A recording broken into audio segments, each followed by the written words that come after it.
crispés. Les gens ont peur parce qu'ils craignent la violence lorsqu'ils vont partir exprimer leurs droits civiques et citoyens. Dans la citoyenneté, il y a deux choses, deux pouvoirs que la citoyenneté nous concède. Dans la citoyenneté, il y a droit des cités, c'est-à-dire de pouvoir parcourir les 322 462 km de notre pays. Et il y a le droit des cités, c'est de pouvoir s'exprimer quant à la gestion de la vie de notre pays. La manière la plus exclusive de pouvoir s'exprimer dans une démocratie, c'est le droit des urnes. Mais ce droit des urnes-là est biaisé par un fort taux d'abstention pour les élections. Du coup, on doit prendre des mesures pour rendre le vote obligatoire. Comme cela, les gens vont partir voter et se rendre compte qu'ils doivent posséder la chose la plus grande que la démocratie leur donne, que de pouvoir élire des dirigeants qui, eux, vont assurer notre bonheur par des programmes et des politiques. Michel Lamy, stop et sortez de votre théorie. J'utilise un mot que vous avez utilisé vous-même, l'abstention. Est-ce que vous savez que le vote représente l'opération par laquelle on exprime son choix et son opinion? Le choix de ne pas voter est une opinion qu'on doit respecter et ça s'appelle l'abstention. Je crois pour ma part que pour la Côte d'Ivoire, pour les jeunes générations qui arrivent, a besoin d'avoir une république où la liberté est garantie. Je souhaite pour ma part que chacune et chacun des Ivoiriens ait l'opportunité de choisir, de poser leur voix sur X et Y, et cela s'exprime par leur liberté. Encore le temps. Il peut reprendre. OK. Le choix de ne pas voter, c'est comme vous dites que vous êtes désintéressé par la gestion de la vie politique d'un pays. Dans une cité, on ne vit pas en autarcie. On vit avec des lois et des règles.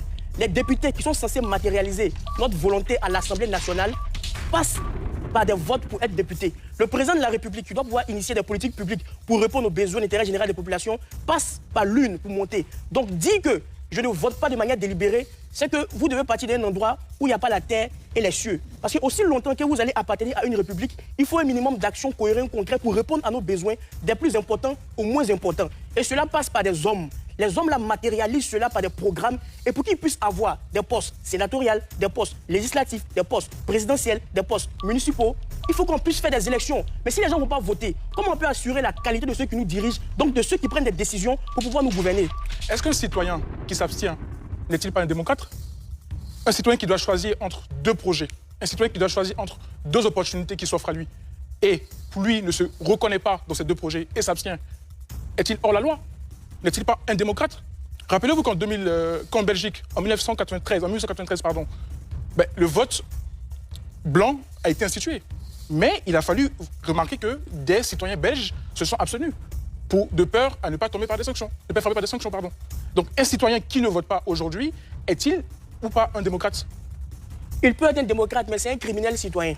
C'est un criminel citoyen dans le sens où il décide de vivre en autarcie de la nation. Je vous explique pourquoi. Les gens ne vont pas voter par plaisir. Ils ne vont pas voter parce qu'il y a eu des clivages politiques, des clivages militaires, des clivages ethno-religieux qui ont conduit à cette psychose de manière générale. C'est un peu comme lorsqu'on était petit. Lorsqu'on est petit, les parents nous obligent à prier. Lorsqu'on est petit, on ne prie pas parce qu'on veut avoir un certain lien vertical avec le divin. Mais c'est parce qu'il y a le regard d'un père et d'une mère. Mais c'est quand on grandit plus tard, on se rend compte que l'obligation de prier hier, qui a été fait mentionner par les parents, nous est bénéfique aujourd'hui. La Côte d'Ivoire a 65 ans. 65 ans dans la vie d'un pays, c'est comme quelqu'un qui a 7 ans, qui doit vivre 100 ans. Donc nous sommes encore dans une précarité républicaine et citoyenne. Donc on doit prendre des mesures coercitives, rendre le vote obligatoire. Comme cela, les gens vont partir voter et mettre des amendes. Parce que qui dit obligation, dit coercition. S'il y a des mesures coercitives qui encadrent le vote, les gens vont partir voter. Vous condamnez donc l'abstention, on est d'accord? Une question pratique pour vous. Entre Alassane Ouattara et Laurent Gbagbo, qui choisirez-vous? Le vote relève d'un caractère secret et privé. Vous avez 1 minute pour terminer votre argumentaire. Non, je n'ai pas compris, s'il vous plaît. Vous avez 1 minute pour terminer. Si vous n'avez pas d'argument, il peut continuer. Entre Alassane Ouattara et Laurent Gbagbo, qui choisirez-vous? Le vote relève d'un cadre secret. Et donc, pour vous, un Ivoirien qui ne peut pas choisir entre Alassane Ouattara et Laurent Gbagbo, du simple fait que les deux, qui ont construit une politique publique, qui ne répondent pas à leurs désirs, ne sont pas des démocrates. Et je trouve ça dangereux pour vous, en tant que jeune, de défendre l'idée selon laquelle l'abstention serait une preuve de non-démocratie. Mais comment un homme peut être aussi problématique au point de ne pas pouvoir déléguer ses aspirations à un autre homme? Les hommes politiques ne sont pas si foncièrement méchants, à l'extrême. Même s'ils sont méchants, entre le mal et le mal, il y a le moins de mal. Donc partir voter, c'est faire preuve de son pouvoir de citoyenneté et de civilité. Pourquoi je dis cela? Le vote même réduit les guerres.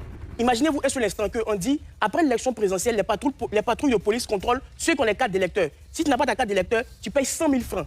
Donc, mettre cela dans la tête d'un enfant, parce que nous sommes encore une jeune nation, va le pousser à partir voter. Lorsqu'il va regarder, lorsqu'il enlève 100 000 francs dans son argent, ou partir simplement mettre un bulletin dans l'urne, il va préférer partir le faire. Parce que justement, lorsqu'il s'abstient de ça, il devient problématique pour la cité. C'est le même qui va critiquer depuis son salon les programmes politiques, sachant qu'il a constitué à élire indirectement un homme politique qu'il trouve piètre. Peut-être sa seule voix-là pouvait changer la donne et la dynamique. Votre orientation enrichit le débat, oui, mais je crois pour ma part que nous devons respecter la liberté de chaque citoyen. Un citoyen est libre de poser son choix sur X ou Y, raison pour laquelle l'abstention, encore une fois, que vous citez, existe dans la loi. À l'Assemblée nationale, nos députés, par moment, arrivent à s'abstenir vis-à-vis de certaines lois, parce qu'effectivement, on respecte la liberté de chacun. Est-ce qu'il faut aller chercher les Ivoiriennes et les Ivoiriens avec un pistolet sous la tête, les obliger à voter? Est-ce qu'il faut obligatoirement imposer chacune et chacun des Ivoiriens à choisir un leader politique? Je m'inscris en faux.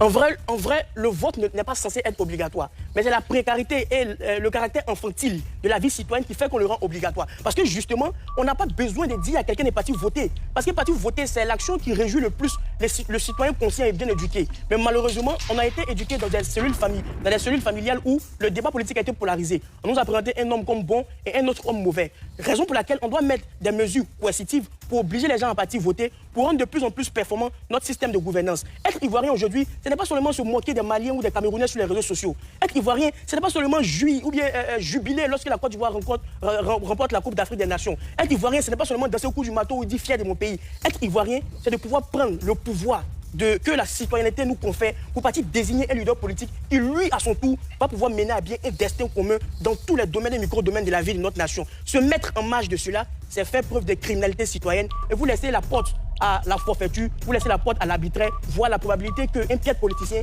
vienne diriger le destin de 30 millions d'Ivoiriens.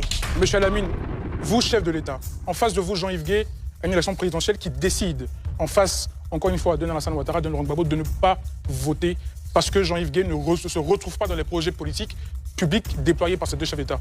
Quelle solution pour Jean-Yves Gué? Est-ce qu'il faut l'abattre? Est-ce qu'il faut l'extraire du pays? Est-ce qu'il faut lui retirer sa nationalité? Votre réponse, s'il vous plaît? Vous êtes calme? Tu ne dois pas intervenir. Non.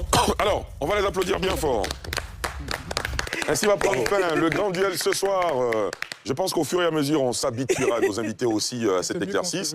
Pendant que l'un a la parole, l'autre ne doit pas prendre la parole. L'un ne doit pas poser de questions. Il ne doit pas avoir d'interactivité pendant que l'un a son temps de parole. Mais c'est pas mal. Vous vous en êtes bien sortis.